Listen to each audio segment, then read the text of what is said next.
She said I'd never see my grandkids again unless I paid for her dream wedding. That's the sentence I repeated to myself while staring at the zeros on the contract. $520,000. $520,000. For a one-day event where my name wasn't even on the invitation. I signed anyway. I signed because I'm 73, and you get tired of begging to be loved. Celine, my daughter, used to run into my arms when she was little. Now she runs numbers, budgets, guest lists, deadlines. I'd become another item on her to-do list. One to manage, to fund, to sideline, but not to love. You said you wanted to be involved, she reminded me coldly, as if I'd volunteered for humiliation. This is your way of showing up. I wasn't invited to the planning meetings. I wasn't copied in the email threads. I wasn't introduced to the groom's family. They had a rehearsal dinner at a vineyard the week before the wedding. I heard about it from my neighbor's niece. She saw it on Instagram. That's how I find things out now.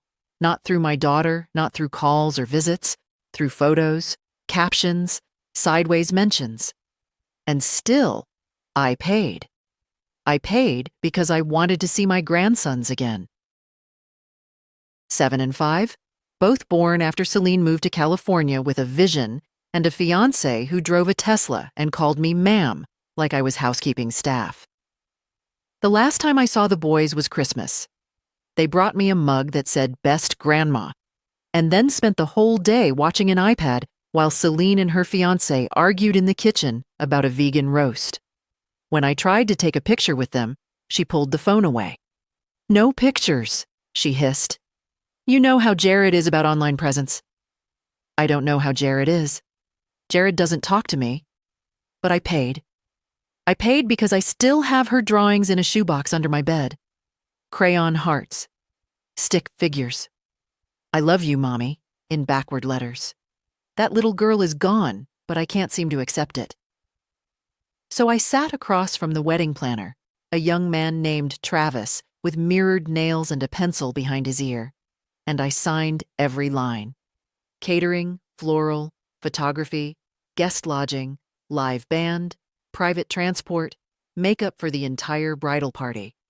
All in my name. You understand that if anything changes less than 24 hours before, the deposits are non-refundable? Travis warned. I understand. He looked at me with something like pity, then offered me lemon water in a glass that probably cost more than my monthly pension check. Later that day, I called my lawyer. "Put everything under my name," I told her. "Every contract, every invoice. I want full administrative control." She paused. "That's not standard, Martha. Most parents write the checks, but they don't." "I'm not most parents, and I'm not stupid." She drew up the papers. At home, I made a pot of tea and sat on my porch in the fading light. My street hasn't changed in 40 years. The mailboxes are the same. The trees are a little taller. My knees are a little worse. I looked at the receipts again. I whispered to no one, "This better be worth it." It wouldn't be. Not because of the money. I've had money. I've not had money.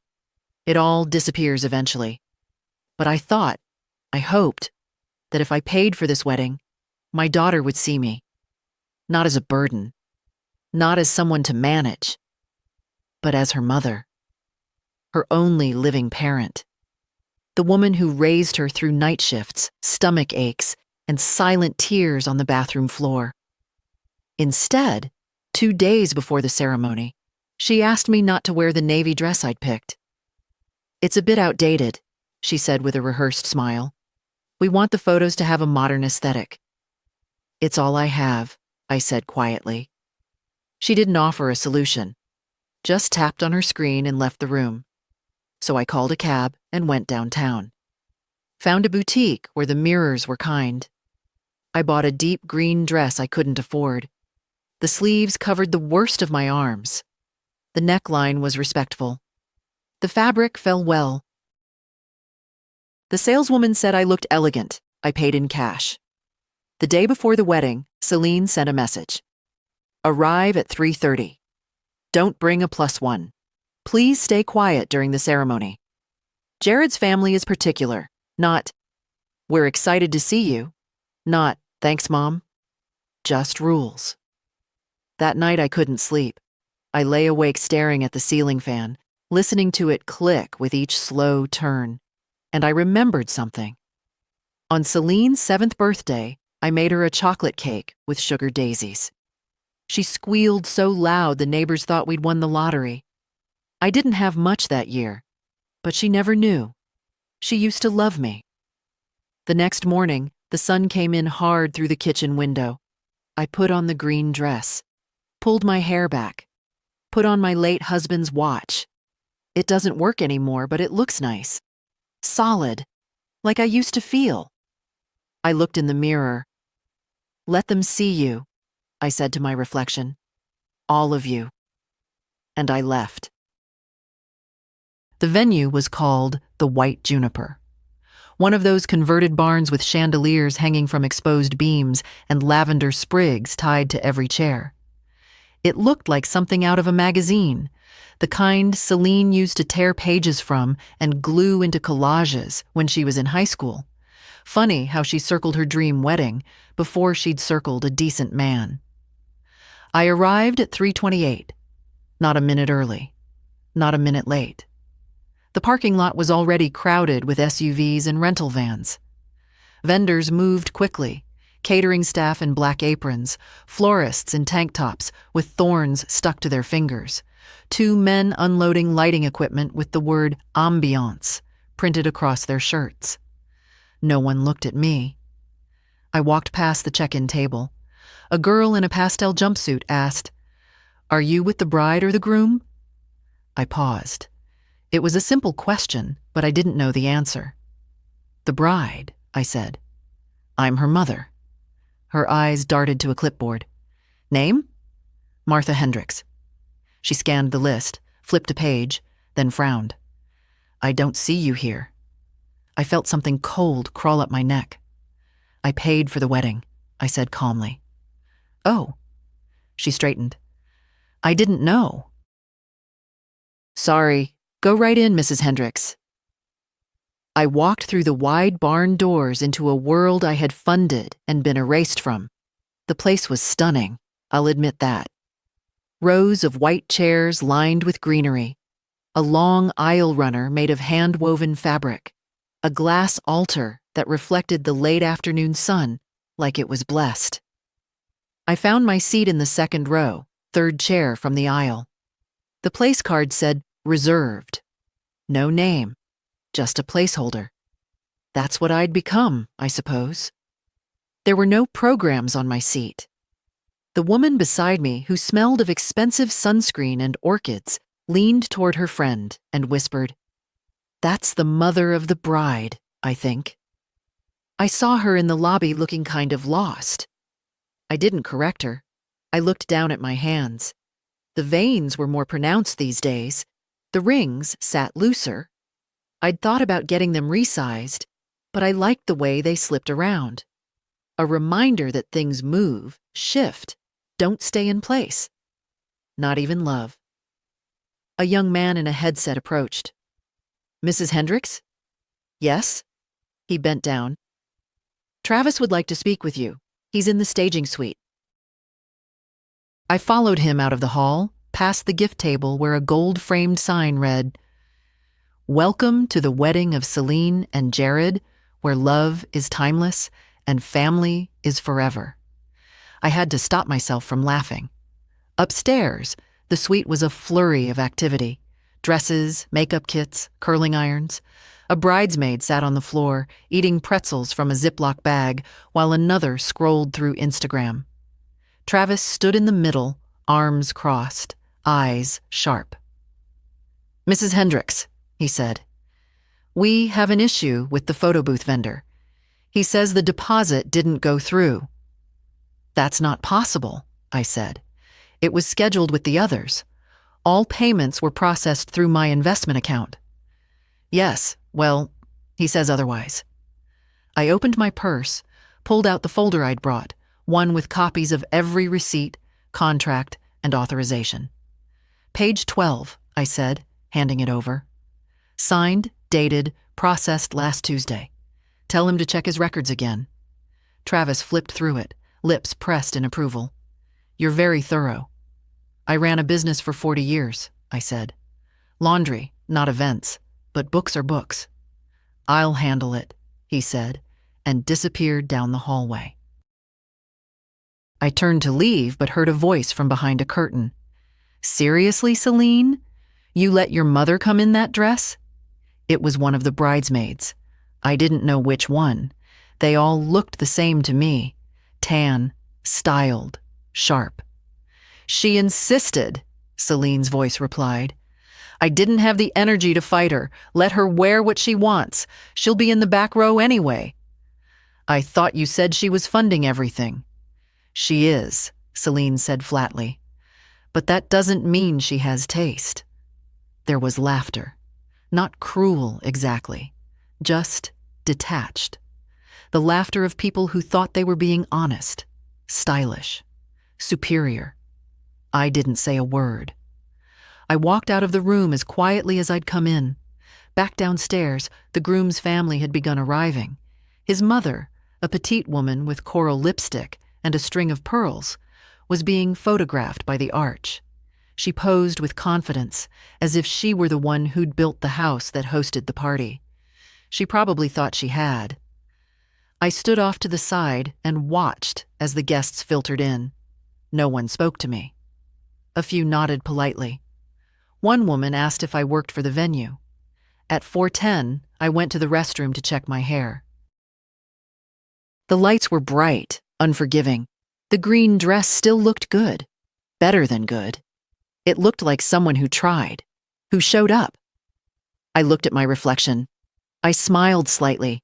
Then, from the hallway, I heard a door click open. Voices. Low, hushed. I shouldn't have listened. I wasn't trying to. But I froze, hand still on the doorknob. It was Jared, the groom, and he wasn't alone. I didn't move. His voice was low, joking. God, your trouble, he said. Do you know that? A giggle. Female. Familiar, somehow. You're the one who pulled me in here, the woman whispered. I was on my way to get my lashes fixed. Silence, then a shuffle. Fabric against fabric. Just 5 more minutes, Jared said. She won't even notice I'm gone. She? You mean your fiancé? Another laugh, sharper this time. Then a sound I won't describe. Not out of modesty, but because something in me recoiled. Not from what they were doing, but from how casual it was. As if there were no wedding in 2 hours. As if there were no promises being written on white paper downstairs with gold lettering and floral borders. I stepped back, slowly, carefully, and returned to the bathroom. My reflection stared back at me, calm, silent. But the hands, they were shaking. Not rage, not even heartbreak. Something quieter, a deeper note. The hum of a string pulled too tight for too long. I took a breath, and then I left the bathroom, walked quietly back toward the hallway, and kept going. Past the guests. Past the seating chart with its calligraphy and curated balance. Outside, into the sunlight that had already begun to dip behind the trees. I didn't know where I was going, but my feet carried me back toward the side entrance, where the vendors smoked between deliveries and adjusted headsets. No one paid me any mind. I found a bench beside the catering truck and sat down. Let them have their wedding, I thought. Let them eat their meals and sip their wine. I've eaten alone before. I can do it again. But something kept pulling at me. A string I hadn't let go of. A part of me that had been quiet for too long. I pulled out my phone, opened the contacts. Franklin, attorney. He answered on the second ring. Mrs. Hendricks, he said. I was just going to email the updated language for the vendor clauses. Franklin, I interrupted, I need you to prepare something else. There was a pause. Of course. I want to execute my rights as the legal party on all service contracts for today's event. I want you to notify the bank immediately. Freeze all pending payments, effective now." He hesitated. "Mrs. Hendricks, the ceremony is in 2 hours," I said. "That gives us time." "Are you certain?" I looked down at my hands. "I was told I'd never see my grandkids again if I didn't fund this wedding," I said. "But if this is the example they're supposed to grow up watching, maybe not seeing them is kinder." Franklin was quiet. Then, firmly, "I'll begin the process now. Expect a call from the payment office within the hour." I hung up. I didn't cry. Not then. Not even when I saw Celine from a distance, being photographed under the floral arch with her bouquet of white peonies and imported eucalyptus. She looked radiant, pleased, whole. And I felt like a stranger standing on the edge of a movie set, watching the lead actress smile through a scene I had paid for but wasn't allowed to touch. A staff member approached. "Excuse me, ma'am, do you need help finding your seat?" "No," I said, rising from the bench. "I need a ride." She looked surprised. "Are you leaving?" "For now." "Should I let someone know?" "No," I said calmly.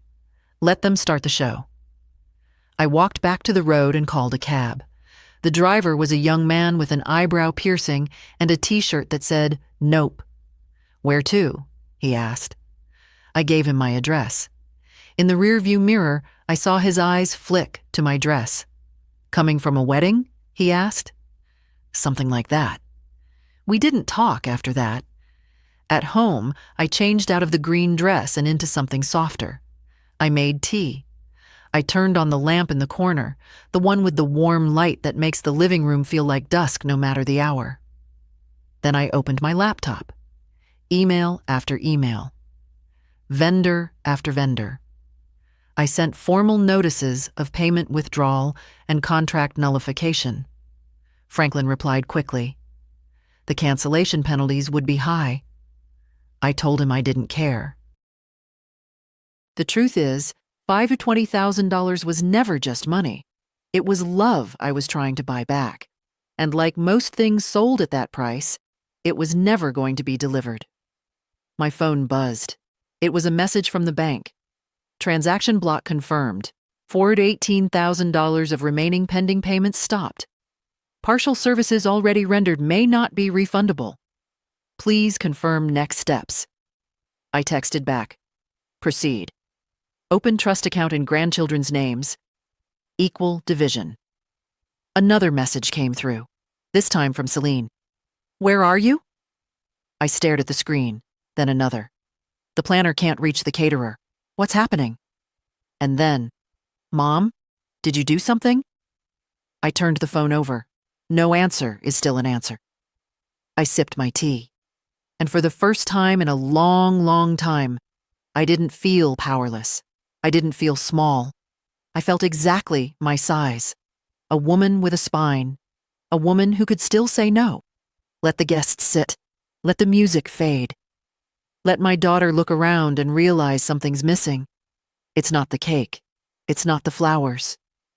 It's me.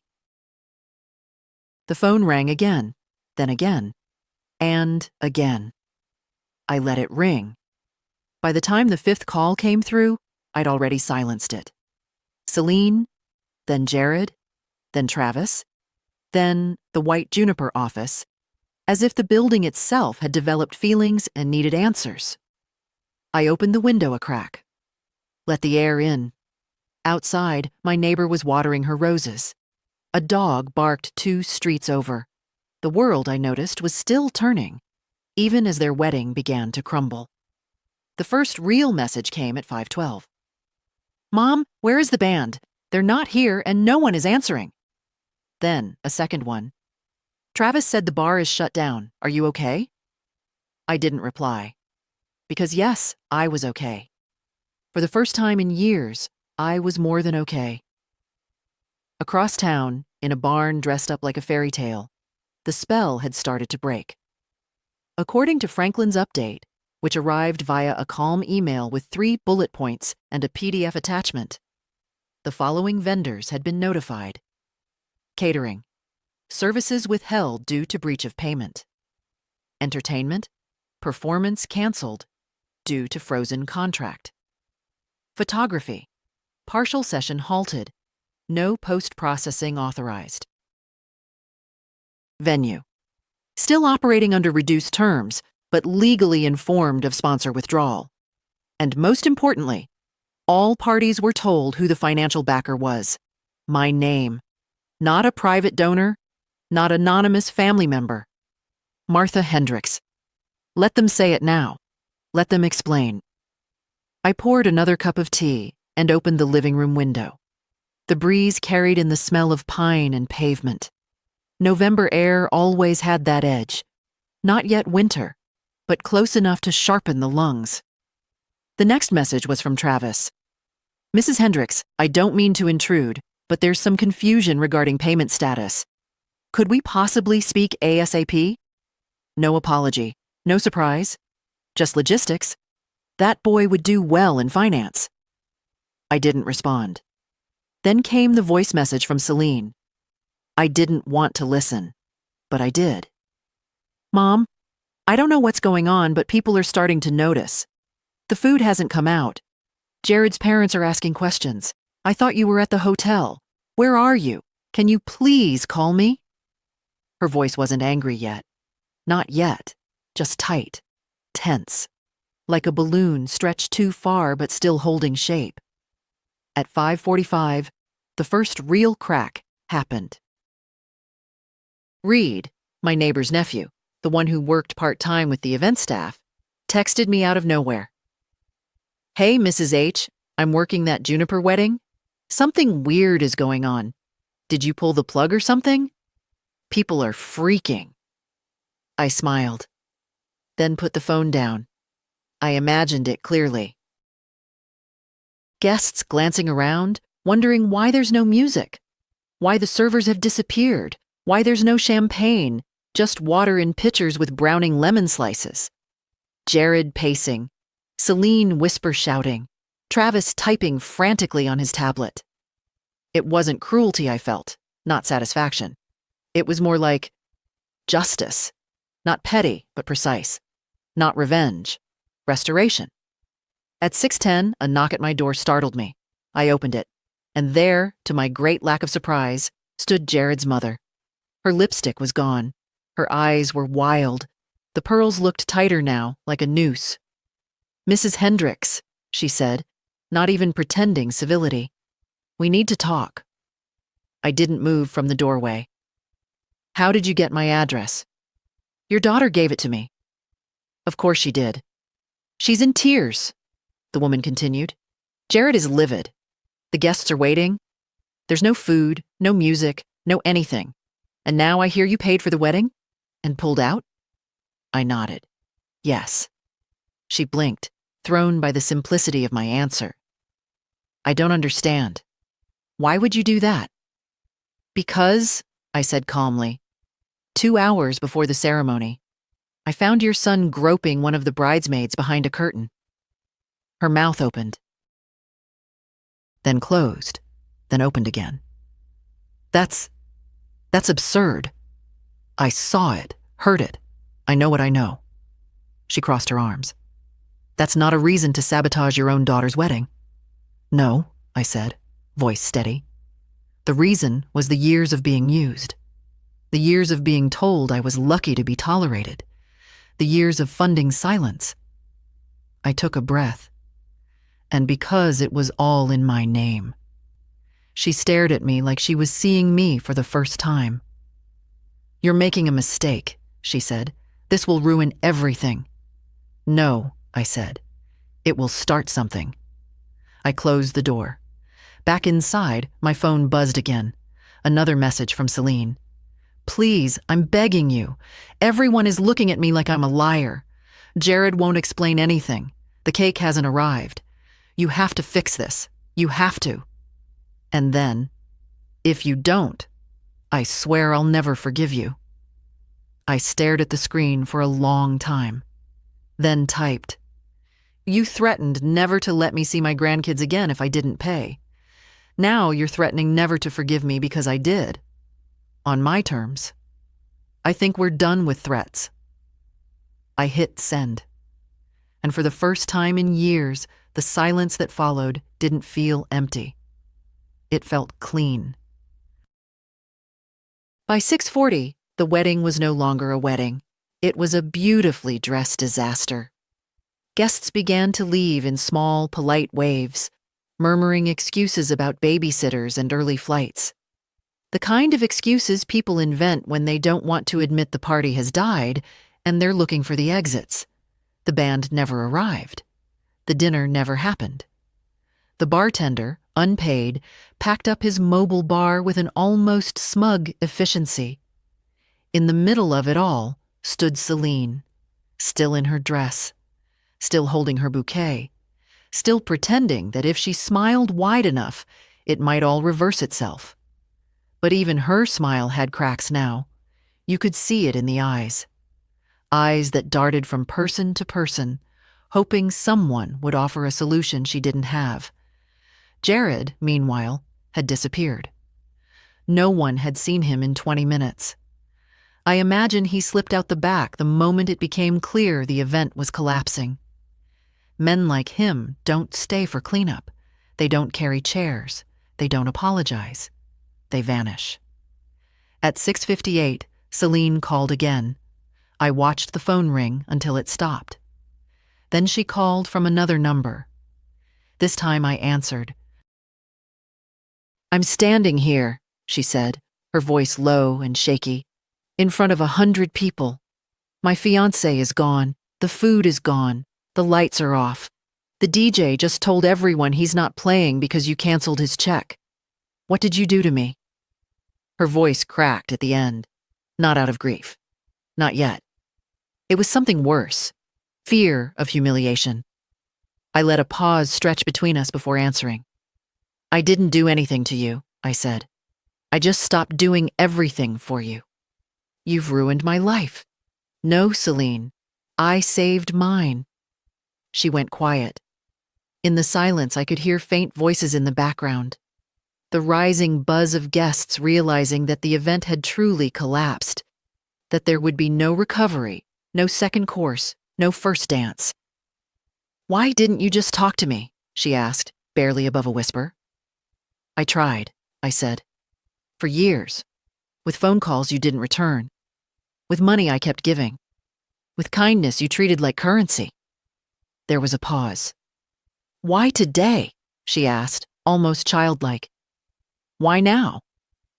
"Because 2 hours before your wedding, I saw the man you were about to marry with someone else. Because I realized that if I stayed quiet again, I was teaching my grandsons that women should pay to be disrespected. And I won't do that. Not for you. Not for anyone." "I didn't know," she whispered. "I know." Then I added gently, "And I believe you."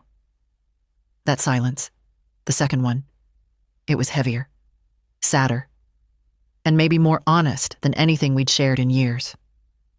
"Celine," I said, "I loved you before you could speak. I raised you with hands that were always full and never asked to be held, but I am done begging to be seen." She didn't reply. Not right away. Finally, she said, "So what now?" Now. I looked around my house, at the framed photo of her in pigtails, at the empty teacup beside me, at the evening sun drawing long golden lines across the floor. Now, I thought. I breathed. "You decide," I said. "You can keep being angry, or you can think.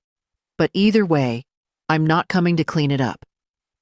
I hung up, and for the first time in her life, I let her sit in the silence she had made. An hour later, the doorbell rang. I opened it to find a young woman on my porch, one of the bridesmaids. She looked embarrassed to be there. "Hi, Mrs. Hendricks," she said. "I'm Nora. Well, I guess I'm the reason the wedding didn't happen." I studied her. Pretty, nervous, probably 27 or 28.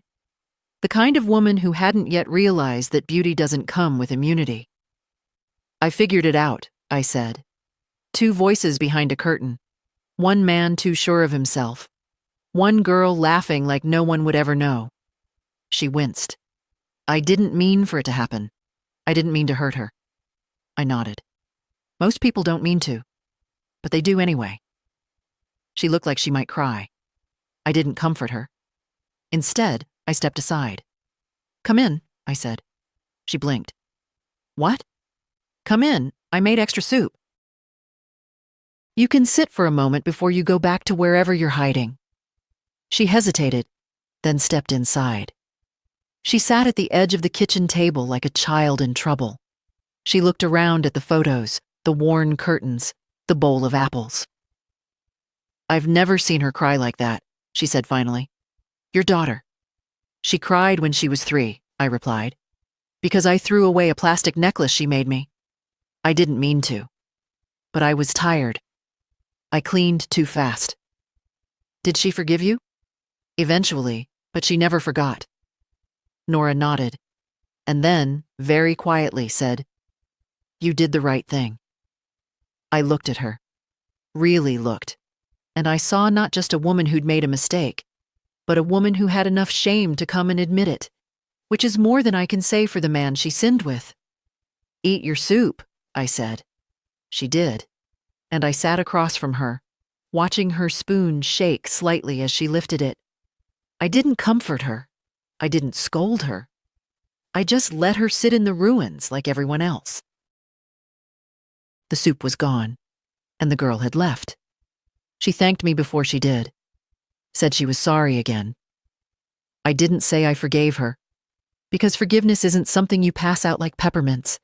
It's something you grow into. Maybe she would, in time. Maybe Celine would too. Maybe not. After she left, I sat alone in the quiet. It wasn't heavy like before. Not hollow, either. It was a useful quiet. The kind that lets you hear your own breath and know it means something. I made a list. Not a long one. Just 3 things. 1. Finalize the trust for the boys. 2. Rewrite the will. 3. Change the title on the house. I was done letting my life drift toward the people who shouted the loudest. Now it was time to put things where they were truly seen. At 8:15 the next morning, I called Franklin. Good morning, he said, with that voice lawyers use when they know you're about to shift your whole story. Rough night? Clear one, I said. I need you to come by the house. I have meetings until noon. I'll make you soup. He laughed. That's better than most settlements I've seen this week. I'll be there at 1. By the time Franklin arrived, I had everything laid out. Folders, documents, the teapot refilled twice over. He stepped in, shook off the cold, and sat across from me at the kitchen table like he'd done a dozen times before. But this time, I didn't hesitate. I want everything locked up, I said. No back doors, no way to override it, not without me or a court order. He opened his laptop. Okay, let's go piece by piece. It took nearly 2 hours. The house, transferred into a living trust with me as the primary trustee and my grandsons as contingent beneficiaries. They wouldn't own it now, but they'd inherit it directly, no probate, no interference. The accounts, restructured. Investment portfolios redistributed. A new trust fund established for each boy with funds from the canceled wedding redirected equally. The will rewritten, not in anger, not in revenge, but with clarity. You want to exclude your daughter completely? Franklin asked carefully. No, I said. She'll receive a letter. He looked confused. I explained. There's a handwritten letter I'll prepare. It will be included with the will. It won't contain bitterness, just a record of what was asked, what was given, what was lost. He nodded slowly. That's unusual, but not unwise. I poured him more tea. When James died, I said quietly, I thought the worst thing that could happen had already happened. But being forgotten while you're still alive, that's worse. Because you're there. You're watching it. Franklin didn't answer. He didn't have to. After he left, I sat in the armchair by the window. The same one I used to rock Celine in, back when her needs were simple, back when love was loud and easy, and she still believed I could fix everything. Outside, the leaves had begun to fall. Slow, confident, not afraid of the landing. I picked up a photo from the shelf. The boys, last Christmas, building a lopsided snowman in my backyard. One was wearing my scarf. The other had cheeks so red it looked like someone had painted them on. I hadn't seen them since spring, not by my choice. Every visit came with conditions, with lectures, with warnings. They're on a schedule, Celine would say. They need structure.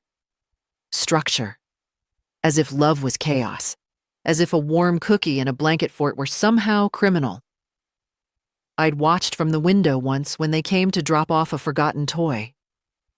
Celine stayed in the car. Jared walked it to the door. He didn't ring, just left it there, like a delivery. Now I understood why. They were preparing for this all along. Not the collapse, but the distance. It wasn't sudden. It was slow and deliberate, like water under a foundation, quiet until it wasn't. And now the floor had caved in. But I was still standing, still here, and for the first time, I wasn't holding up anyone else's roof. At 4 that afternoon, I received a message from an unknown number. This is Leo, Celine's oldest.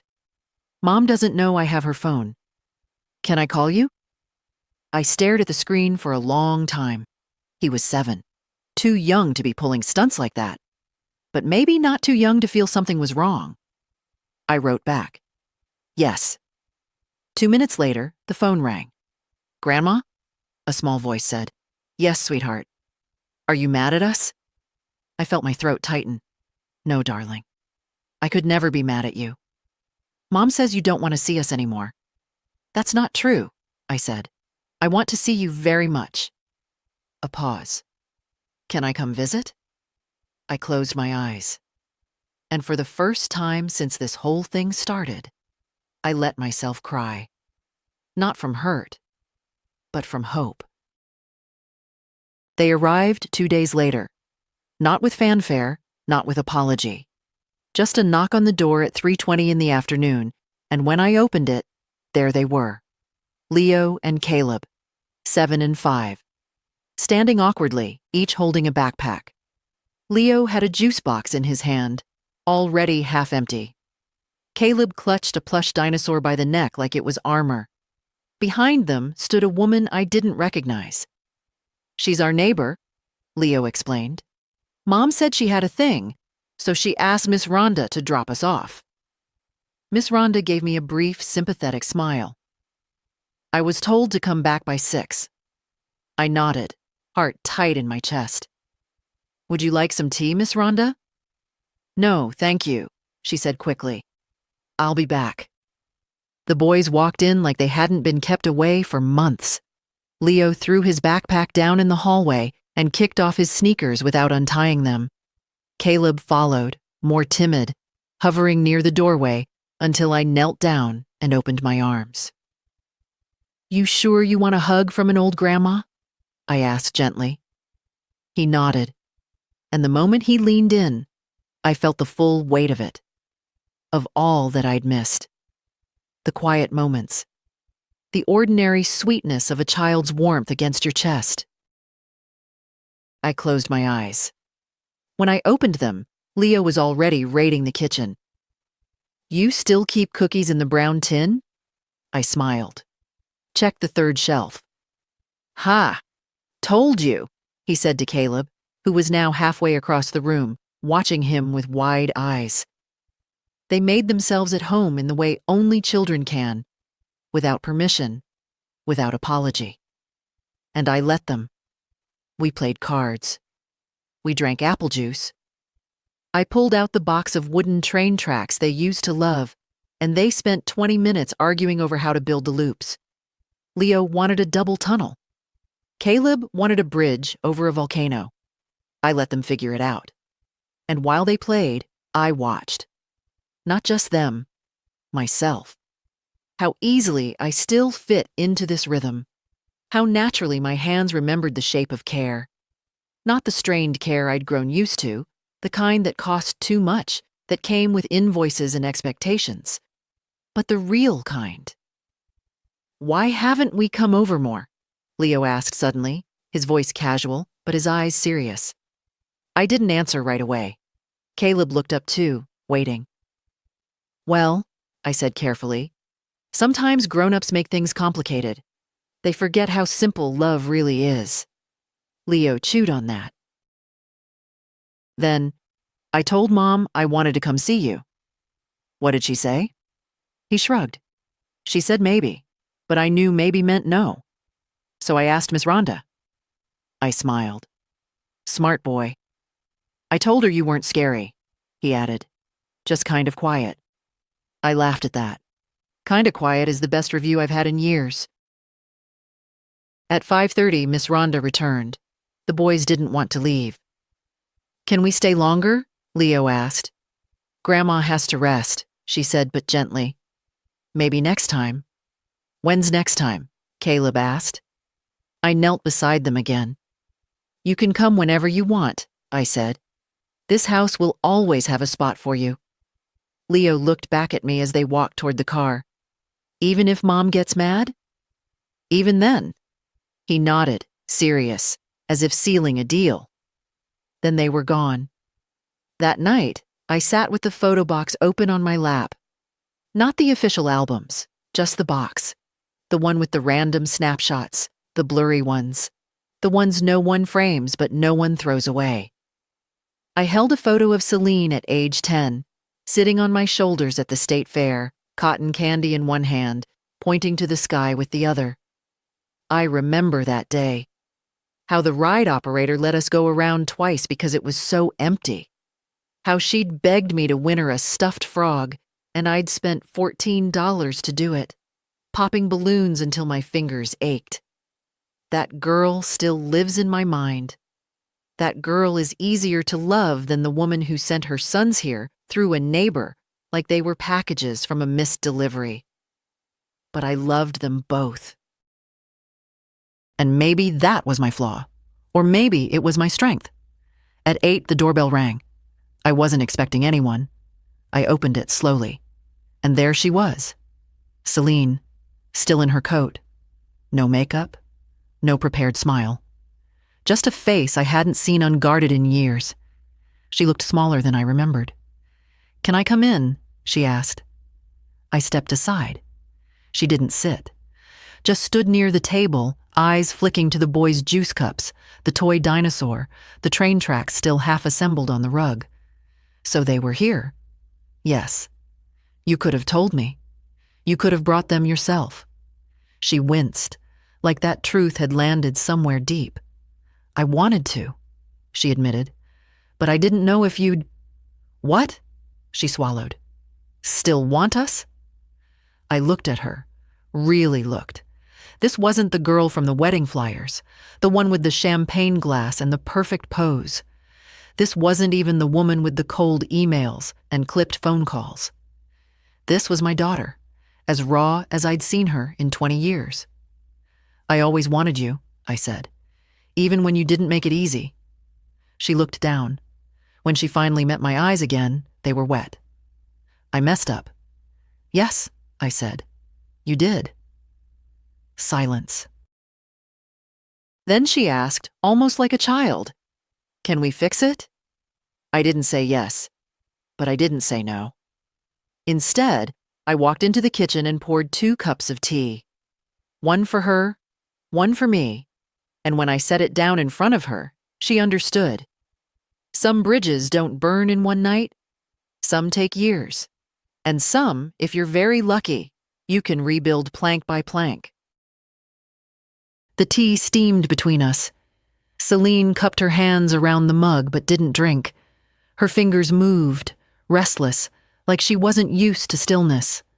Neither of us spoke for a while. The quiet was different now, not heavy with anger or silence born from disappointment. It was cautious, fragile, like a newborn thing trying to breathe. "I didn't think you'd let me in," she said finally. "I almost didn't." She nodded. She didn't argue. "I was so sure I had everything under control," she said, voice low. "The wedding, the budget, Jared, the boys, my whole life." I watched her closely. "And then," she continued, you pulled the thread, and the whole thing fell apart." "No," I corrected gently. "I just stopped holding it together." That landed somewhere. She sat back in the chair, looking around the kitchen like she hadn't seen it in years. Maybe she hadn't. Not really. Not since the boys were small and she still came by after grocery runs, dropping off plastic bags and complaints in equal measure. "Why didn't you say something sooner?" she asked. "Before it got so bad." "I did. Just not in words you wanted to hear." She didn't argue that either. I took a sip of my tea. "You know," I said slowly, "the night before the wedding, I lay in bed and tried to remember the last time you asked me a question. A real one. Not about money, not about logistics, just about me." She looked at me, startled. I couldn't think of one. Her eyes dropped. "I'm sorry," she said. I believed her. But I also knew it wasn't enough. "I spent most of my life making things easier for people," I continued. "Your father, you, the laundry staff, customers. I got very good at it. So good, in fact, that no one thought to ask if I wanted to. You always seemed so capable. Because I had no choice." She nodded again, slower this time. "I used to think you didn't understand me," she said. "That you were too practical.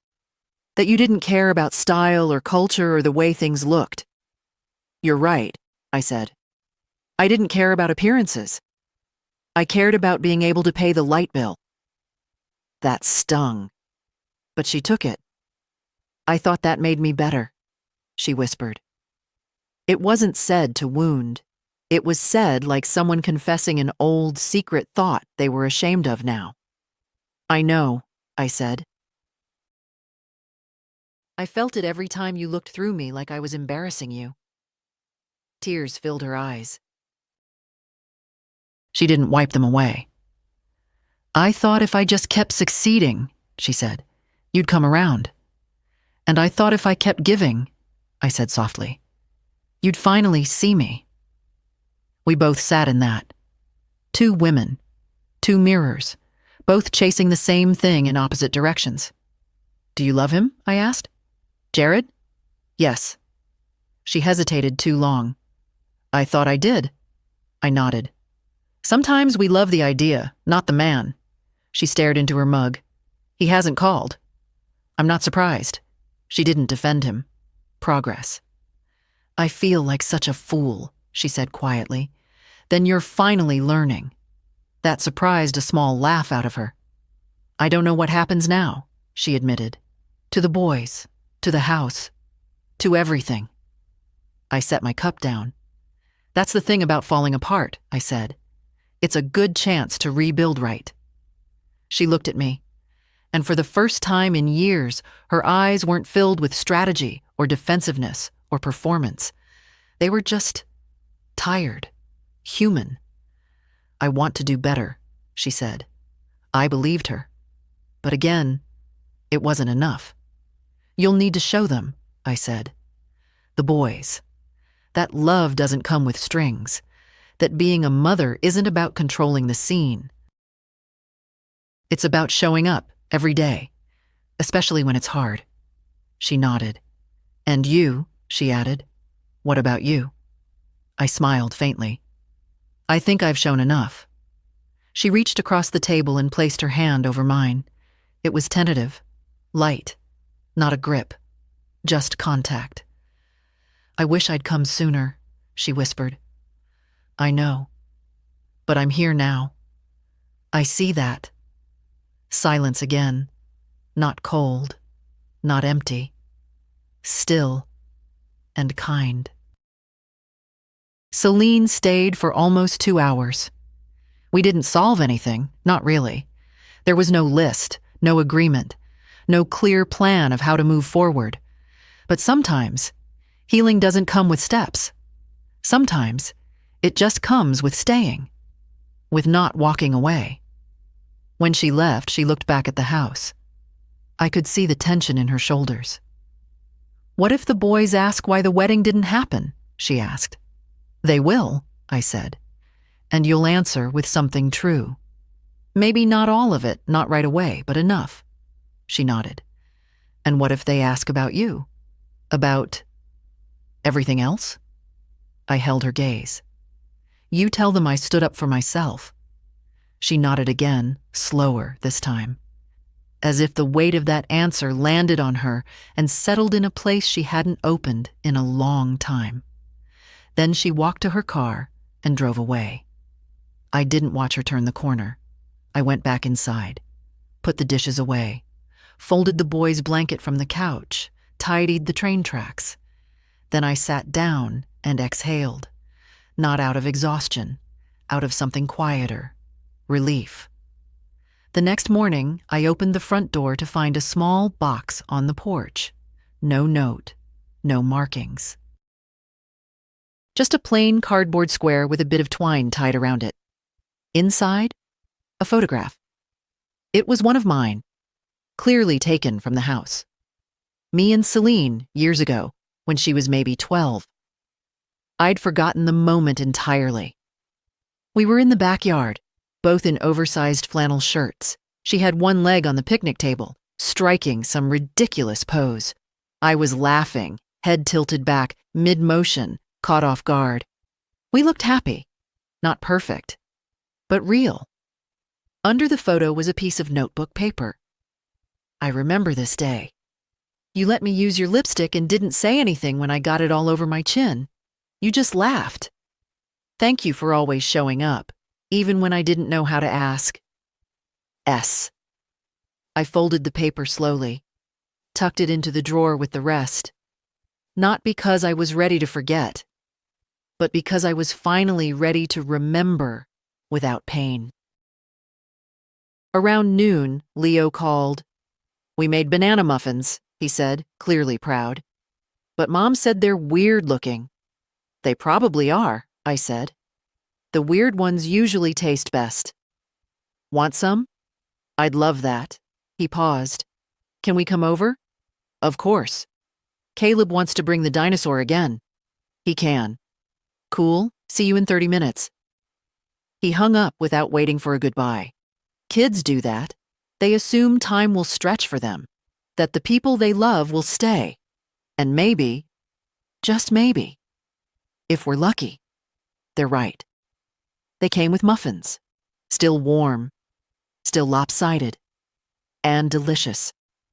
The kind that fall apart when you pick them up.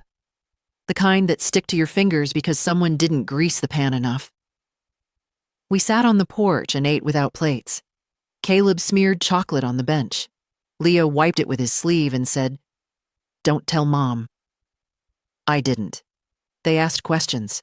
Not about the wedding. Not yet. Just small things. "Why do you have so many bird feeders?" "Because birds remember kindness." "Why does your mailbox squeak?" "Because it's old. But it still works." "Are you sad?" I looked at Leo. His eyes were too sharp for his age. "I was," I said. "But not right now." "Okay." That was enough. He didn't ask more. Sometimes children understand what adults won't. That answers don't fix anything, but honesty makes the weight easier to carry. Later, after they'd gone home, I sat at the table with my tea and a yellow notepad. I didn't plan to write anything, but my hand moved anyway. Not a letter, not a journal, just a list. What I know now. I am not too much. I am not hard to love. Money is not a substitute for being wanted. Silence is not kindness. saying enough is not cruelty. Grandchildren can heal you if you let them be more than leverage. Boundaries are love in grown-up clothes. I set the pen down. The paper looked plain, but it felt like a map. Not one for returning, one for beginning again. The days settled, not back to what they were, not to how things used to be, but to something quieter, something steadier. The boys came by every Thursday after school, sometimes with muffins, sometimes with scribbled drawings, once with a toy drone that got stuck in my maple tree and required a broom, a stepladder, and an embarrassing phone call to the neighbor's teenage son to retrieve. They didn't ask about the wedding, not directly. But one day, Caleb stood in the middle of the kitchen and said, "Is Mom still mad?" I paused. "Sometimes people are mad because they're hurt," I said. "And sometimes they're quiet because they don't know how to say what they feel." He considered this, then went back to coloring his dinosaur. That was enough. For now. Celine called once or twice a week. Not long conversations.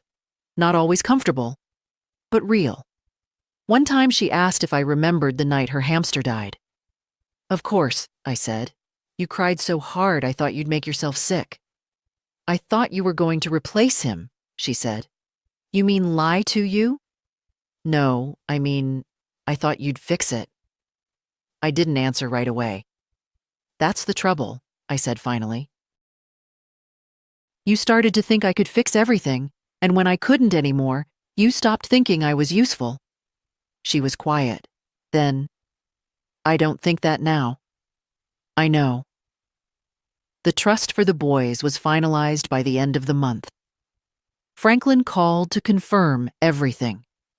"They'll inherit the assets directly," he said. "Not as minors, not now, but the paperwork is clear. No one can touch it, not even their mother." "Good." He hesitated. "Do you want them to know?" "Not yet," I said. "Let them love me without price tags." The house grew quiet again, but it was a good kind of quiet, not empty, just mine. I started waking up earlier, made my tea slower, took longer walks, not because I had somewhere to be, but because I liked the feeling of my shoes on the pavement. People in town had started talking. You could feel it in the way they looked at me in the bakery, at the post office, at the hair salon. Not unkindly, just aware. Someone had seen the groom leave the venue early. Someone else had heard the florist got a cancellation notice 15 minutes before unloading the van. Someone's niece said the mother of the bride didn't even stay for the first toast. I didn't correct any of them. People will build their own stories. I'd just decided to live mine instead. One morning, I opened the pantry and realized I had 4 jars of molasses and no cinnamon. That's what happens when you spend too long focusing on other people. You lose track of your own inventory. I went to the store. At checkout, the clerk, a girl with dyed red hair and chipped black nails, looked at me and said, "Weren't you supposed to have a wedding?" I blinked, then smiled. "No," I said. "I was supposed to have peace, and I do." She looked at me like I'd spoken in another language, and maybe I had. Later that day, I pulled out a photo of my own wedding. James in that awful rented tux. Me in a borrowed veil. The dress was mine, though, bought with 3 months' worth of tips from the diner. I loved that dress. We weren't perfect, but we were solid, and for a while, that was enough. Until it wasn't. Until cancer came. Until silence filled the side of the bed where his voice used to be. That silence lasted longer than his illness, longer than Celine's rebellion, longer than the wedding that never was. But now it was breaking, not with noise, with clarity. That night, I sat by the fireplace, not lit, just for the comfort of the brick, and wrote a note on the back of a receipt. It wasn't a letter, Not really. Just a thought. The hardest thing I ever did wasn't saying no to my daughter. It was waiting so long to say yes to myself. I folded it, slid it into the yellow notepad. One day, someone might read it. Maybe the boys. Maybe Celine. Maybe no one. That's fine. Some truths are just meant to be written, even if they're never read. The first time Celine came back for dinner, she brought wine. She stood on the porch holding it like an apology, unsure whether to hand it to me or hide it behind her back. "It's not expensive," she said, "but I remembered you used to like this one." I took it. I still do. She looked relieved. Inside, I'd already set the table. Nothing fancy, just what I used to call Wednesday food. Roasted chicken thighs, mashed potatoes with too much butter, green beans that still had some crunch. Real food, the kind that doesn't pretend to impress. "I remember this smell," Celine said as she walked into the kitchen. "It always meant you weren't mad." I raised an eyebrow. Food meant that? In my head, yeah. I didn't argue. We ate slowly. The boys were at a sleepover with friends. It was just the two of us, like it hadn't been in over 20 years. She didn't fill the silence with stories. I didn't try to steer the conversation. We just sat. "Do you think it's possible to start over?" she asked suddenly. "No," I said, "but I think it's possible to begin differently." She thought about that, then nodded. After dinner, we washed the dishes together. She offered to dry, but I handed her the sponge instead. She didn't argue. "I talked to Jared once after the wedding," she said, not looking up from the plate. "He didn't apologize. He asked me to keep it quiet so it wouldn't hurt his brand." I didn't flinch. I just said, "And what did you say? That my brand is raising 2 boys who don't grow up to be him?" I glanced at her. She wasn't proud when she said it. She was tired. But there was steel in her voice now. Not for show. For survival. "He said I'd regret embarrassing him publicly." "And do you?" She shook her head. "I regret letting it get that far. I regret dragging you into it. I regret needing a wedding to prove I had a life worth showing off." She rinsed the plate slowly, like she was washing something more than soap away. "But I don't regret what you did. That, more than anything, I didn't expect." She looked at me. "I hated you for it that night. I was so humiliated. But somewhere inside, I was also relieved. Like you did the thing I was too afraid to do." I didn't reach for her hand, but I looked her in the eye. "I didn't do it for you," I said. "I did it for me." And maybe that's what made it finally real. She nodded. "Still," she said softly, "thank you." After she left, I sat alone again. But it didn't feel lonely. It felt possible. Like maybe, just maybe, we weren't walking backward anymore. Maybe we were building something new, not out of guilt or regret, but from a place where the air was clearer. That night, I didn't open the photo box. I didn't need to. The memories weren't in the box anymore. They were here, in the dishes still drying on the counter, in the chair she'd pushed back neatly from the table, in the smell of roasted garlic still clinging to the air. And maybe, for the first time in years, that was enough. Thanksgiving came. Not the big kind, not with a dozen relatives and a folding table in the garage.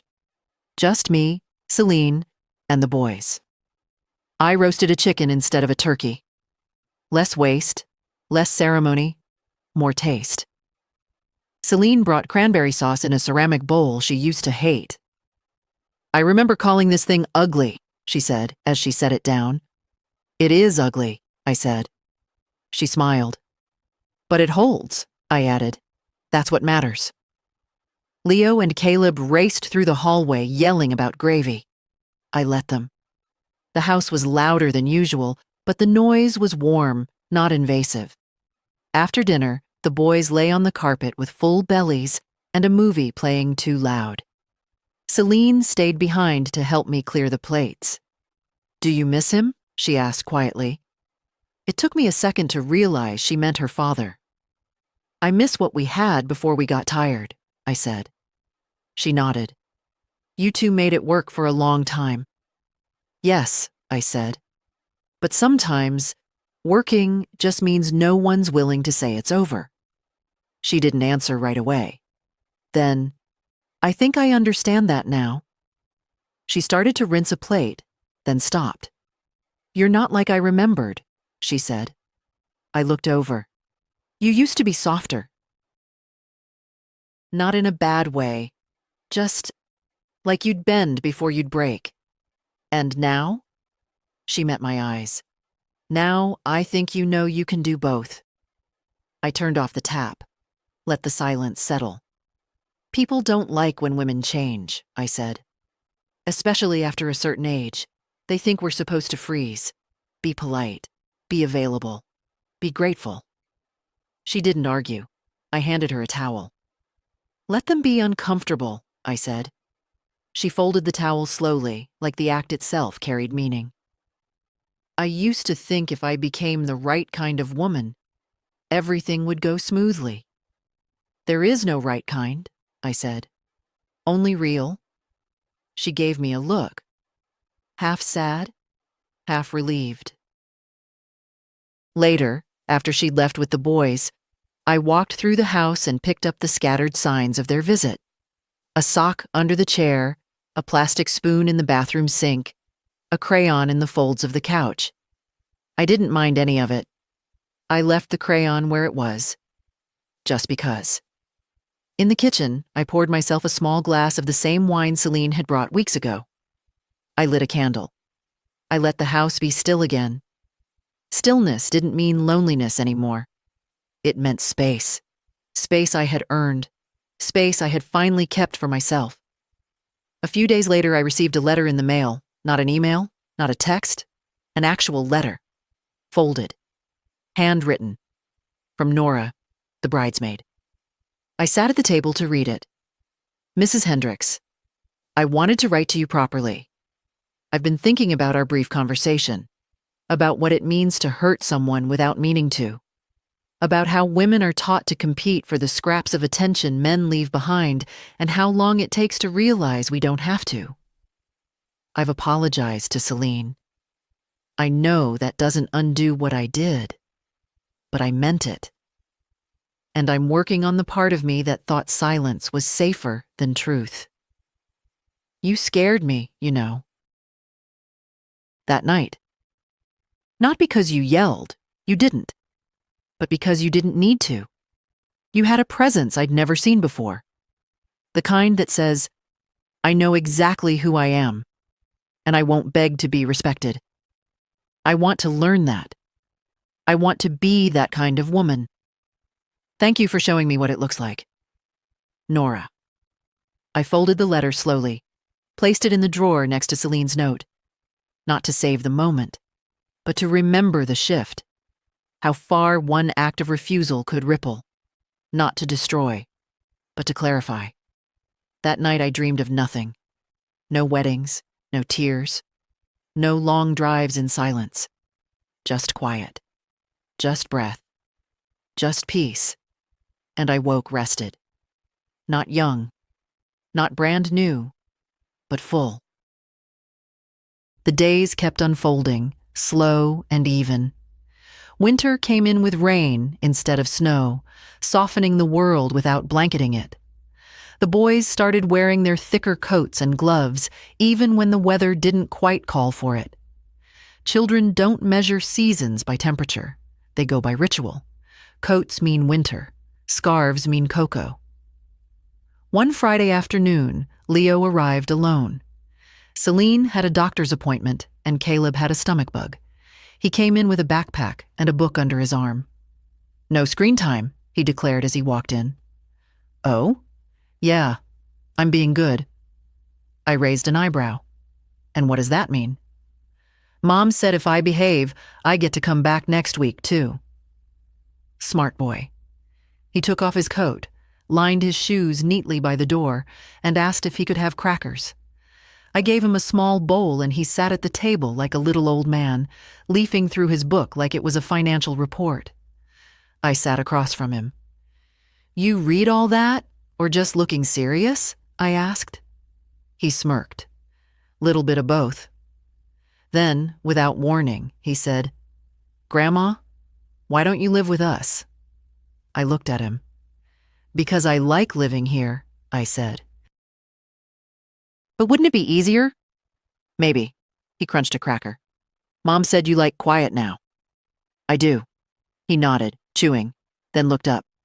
"Were you mad at her?" I didn't answer right away. "Sometimes," I said. "But not always. Not now." He paused, thoughtful. "I get mad at her too." "That's normal." He leaned back in the chair, swinging his legs. "I told her once she wasn't listening. She said she was tired. I think that means she just didn't want to." His words landed somewhere deep. "People don't always have the energy to hear hard things," I said. "Even grown-ups? Especially grown-ups." He nodded. Then, "Did you stop being mad because she said sorry?" "No," I said. "I stopped because it was costing me too much." He frowned. "Like money? Like peace?" That word made him sit up. "You can pay for peace?" "In a way." He was quiet for a long time. Then he asked, "So is that what you did with the wedding?" I felt the question hit before I could answer it. Not because he was being nosy, but because he was being honest. "Yes," I said. He looked at me, not judgmental, just curious. "I think that's okay," he said finally. "If you paid for it, it should have been nice." "But Mom said it got weird." "It did get weird," he smiled. "But you didn't get in trouble." I smiled back. "Not the kind of trouble I care about." He finished his crackers, then looked around. "Can I draw something?" "Paper's in the drawer, pencils too." He drew for almost 20 minutes in silence, tongue sticking out, focused. Then he handed me the page. It was a house, my house, with trees, with smoke curling from the chimney, with 2 stick figures standing in front, one tall, one small. He'd written our names above them. "I like coming here," he said. "It feels like when I read books about safe places." I didn't cry, but something in my chest gave way. Not with sadness, but with recognition. He'd seen it. He'd named it. This home, this choice, this life I fought to reclaim. It felt safe to him. That was enough. That was everything. 2 weeks before Christmas, Celine came by unannounced. She stood at the door with no makeup, her hair pulled back, wearing a coat that looked too thin for the weather. "I don't want tea," she said before I could speak. I stepped aside anyway. She walked in, stood near the kitchen table, then turned and looked at me like she'd rehearsed the words. "I need to ask you something, and I need you to answer me honestly." "All right." She didn't sit. "Did you ever regret having me?" I felt the floor steady itself beneath me, like it knew I'd need balance for this one. "No," I said. "Not once." She let out a breath. "But," I added, "I regret how much of myself I gave away, trying to prove I deserved to be loved by you." Her face changed, not because it hurt, but because she knew it was true. She nodded, then sat. "I've been seeing a counselor," she said, "trying to understand why I keep thinking people owe me something just for surviving." And I keep coming back to you." I sat too. "Not in a blaming way," she said quickly, "but in the way I watched you for years, giving, sacrificing, never asking, never resting. And I thought, that's what women do. They disappear in service." I didn't interrupt. She looked at her hands. "And when I started building my own life, I thought you'd be proud if I just looked successful." Not if I was kind. Not if I stayed close. Just if I had something to show. You were raised in a world that measured women by performance, I said. I won't blame you for playing the part. She looked up. But you stopped. I did. How? I got tired. She almost laughed. That's it? No, I said. I got tired. And then I got honest. And then I got free. She went quiet again.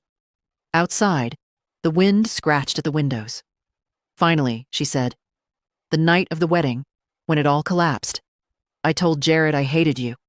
I nodded. I figured.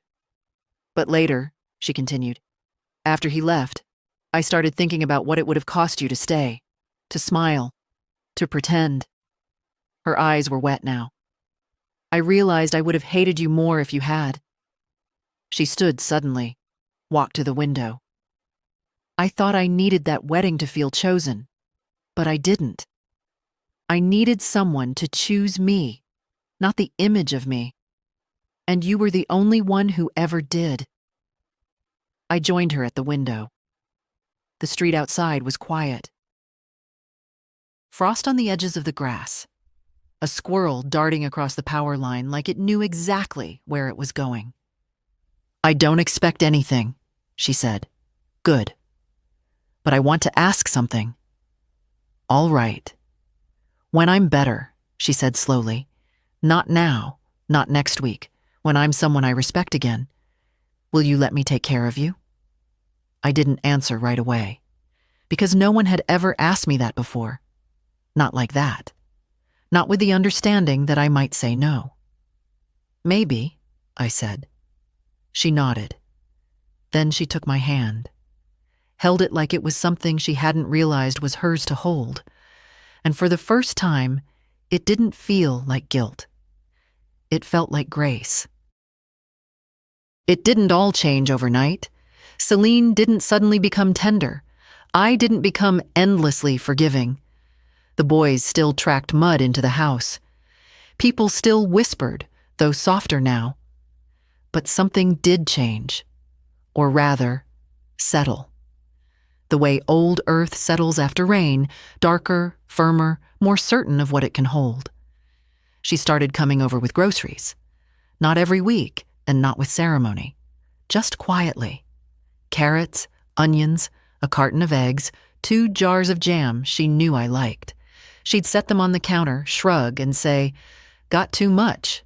Thought you might use some." I always did. One afternoon, we folded laundry together. No deep talk, just a rhythm of hands and fabric. She held up a pair of Leo's socks, mismatched and tiny. "You used to sew mine together when I lost the pairs," she said. I did. "I always thought it was because you couldn't afford new ones." It was. She held them a moment longer. Then, "But you made it feel like art." That stayed with me longer than she knew.